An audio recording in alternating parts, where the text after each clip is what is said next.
Assalamualaikum warahmatullahi wabarakatuh semuanya. Hari ini Ibu akan menjelaskan materi PKN kelas 10 bab 2 yaitu mengenai kemerdekaan beragama dan berkepercayaan. Seperti yang sudah kita ketahui bahwa masyarakat Indonesia merupakan masyarakat yang beragama. Kehidupan beragama merupakan bagian yang tidak terpisahkan dari kehidupan seluruh masyarakat Indonesia, termasuk kalian sebagai pelajar. Nah, contohnya, sebelum memulai pelajaran, kalian dipersilahkan untuk doa pagi.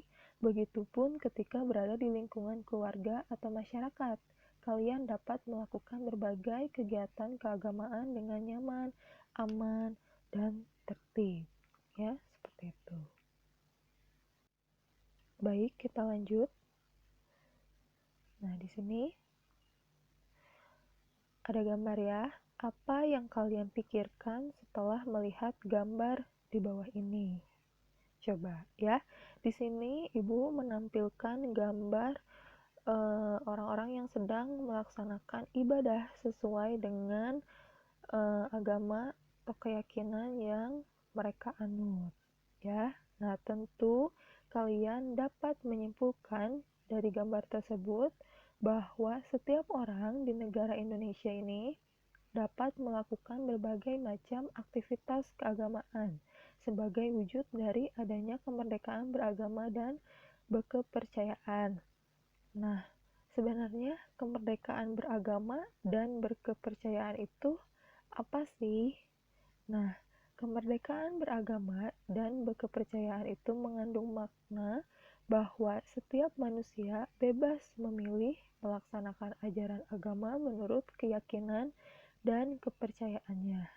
Setiap manusia itu tidak boleh dipaksa oleh siapapun, baik itu oleh pemerintah, pejabat agama, masyarakat, maupun orang tua sendiri. Kemerdekaan beragama dan berkepercayaan muncul dikarenakan secara prinsip tidak ada tuntutan dalam agama apapun yang mengandung paksaan atau menyuruh penganutnya untuk memaksakan agamanya kepada orang lain, terutama terhadap orang yang telah menganut salah satu agama. Seperti itu. Nah, tadi kan setiap orang memiliki kemerdekaan beragama, tetapi yang jadi pertanyaannya, apakah boleh kita untuk tidak beragama? Nah, jawabannya tentu saja tidak boleh ya. Kemerdekaan beragama itu tidak dimaknai sebagai kebebasan untuk tidak beragama atau bebas untuk tidak beriman kepada Tuhan Yang Maha Esa.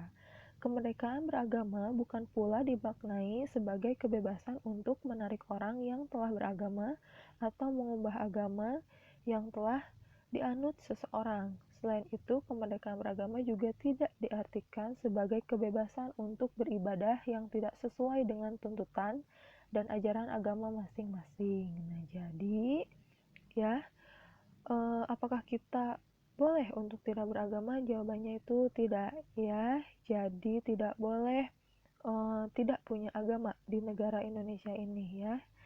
Seperti itu. Jadi semuanya harus punya agama ya. Kita berhak bebas memilih keenam agama yang diakui oleh Indonesia. Seperti itu. Baik, kita lanjut. Nah, di sini ada landasan hukum ya dari kebebasan beragama ya. Kemerdekaan beragama dan kepercayaan di Indonesia dijamin oleh Undang-Undang Dasar Negara Republik Indonesia tahun 1945 ya, yang tercantum dalam pasal 28E ayat 1 dan 2 yang isinya adalah yang pertama ayat 1, setiap orang bebas memeluk agama dan beribadah menurut agamanya, memilih pendidikan dan pengajaran, memilih pekerjaan, memilih kewarganegaraan, memilih tempat tinggal di wilayah negara dan meninggalkannya serta berhak kembali. Kemudian ayat 2, setiap orang berhak atas kebebasan meyakini kepercayaan, menyatakan pikiran, dan sikap sesuai dengan hati nuraninya. Kemudian selanjutnya ada di pasal 29 ayat 2 ya, yang isinya bahwa negara menjamin kemerdekaan tiap-tiap penduduk untuk memeluk agamanya masing-masing dan untuk beribadah menurut agamanya dan kepercayaannya itu. Kemudian selanjutnya ada di pasal 28I ayat 1 ya, yang isinya adalah hak untuk hidup, hak untuk tidak disiksa, hak kemerdekaan pikiran dan hati nurani, hak beragama, hak untuk tidak diperbudak, hak untuk diakui sebagai pribadi di hadapan hukum, dan hak untuk tidak dituntut atas dasar hukum yang berlaku surut adalah hak asasi manusia yang tidak dapat dikurangi dalam keadaan apapun. Nah, oleh karena itu, untuk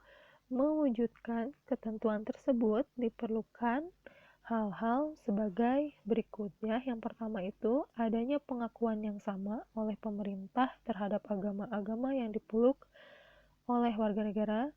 Kemudian yang kedua, tiap pemeluk agama mempunyai kewajiban, hak dan kedudukan yang sama dalam negara dan pemerintahan. Kemudian yang ketiga, adanya kebebasan yang otonom bagi setiap penganut agama dengan agamanya itu. Kemudian yang keempat, adanya kebebasan yang otonom bagi tiap golongan umat beragama serta perlindungan hukum dalam pelaksanaan kegiatan peribadatan dan kegiatan keagamaan lainnya yang berhubungan dengan eksistensi agama masing-masing. Ya, baik. Kita lanjut. Membangun kerukunan antar umat beragama, ya. Kemerdekaan beragama di Indonesia menyebabkan Indonesia mempunyai agama yang beraneka ragam.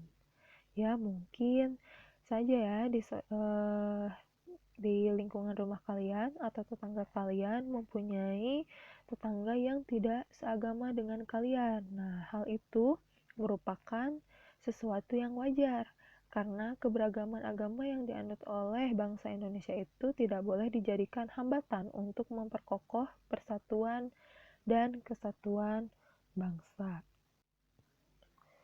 Di negara kita mengenal konsep kerukunan umat beragama yang terdiri atas kerukunan internal umat seagama, kerukunan antar umat berbeda agama, dan kerukunan antar umat beragama dengan pemerintah. Nah, lalu bagaimana perwujudan dari tiga konsep kerukunan itu? Yang pertama, kerukunan interumat seagama ya, berarti adanya kesepahaman dan kesatuan untuk melakukan amalan dan ajaran agama yang dipeluk dengan menghormati adanya perbedaan yang masih bisa ditolerir. Nah, dengan kata lain, sesama umat seagama tidak diperkenankan untuk saling bermusuhan, saling menghina, saling menjatuhkan, tetapi harus mengembangkan sikap saling menghargai, menghormati dan toleransi apabila terdapat perbedaan. Nah, asalkan perbedaan tersebut tidak menyimpang dari ajaran agama yang dianut. Kemudian yang kedua yaitu kerukunan antar umat beragama adalah cara atau sarana untuk mempersatukan dan mempererat hubungan antar orang-orang yang tidak seagama dalam proses pergaulan di masyarakat. Nah, tetapi bukan ditujukan untuk mencampur adukan ajaran agama. Ini perlu dilakukan untuk menghindari terbentuknya fanatisme ekstrim yang membahayakan keamanan dan ketertiban umum. Kemudian yang ketiga yaitu kerukunan antar umat beragama dengan pemerintah. Maksudnya adalah dalam hidup beragama, masyarakat tidak lepas dari adanya aturan pemerintah setempat yang mengatur tentang kehidupan bermasyarakat. Masyarakat tidak boleh hanya mentaati aturan dalam agamanya masing-masing, akan tetapi juga harus mentaati hukum yang berlaku di negara Indonesia. Seperti itu. Jadi, dapat kita simpulkan bahwa inti dari materi kita hari ini bahwa kita sebagai masyarakat Indonesia itu berhak untuk memilih agama yang kita yakini tanpa adanya paksaan, tekanan, dan intervensi dari pihak manapun. Hal ini sangat kuat karena sudah diatur dalam Undang-Undang Dasar Negara Republik Indonesia tahun 1945 di pasal 28E ayat 1 dan 2, kemudian di pasal 29 ayat 2 dan pasal 28I ayat 1. Tentunya kita sebagai masyarakat Indonesia harus bertoleransi dan mengembangkan sikap saling menghargai agar terciptanya kerukunan, kedamaian, dan ketentraman di masyarakat. Baik, demikian yang dapat Ibu sampaikan. Jika masih ingin bertanya mengenai materi ini, silakan kalian tulis di kolom komentar di YouTube boleh, di Google Classroom juga boleh ya. Terima kasih semuanya. Wassalamualaikum warahmatullahi wabarakatuh.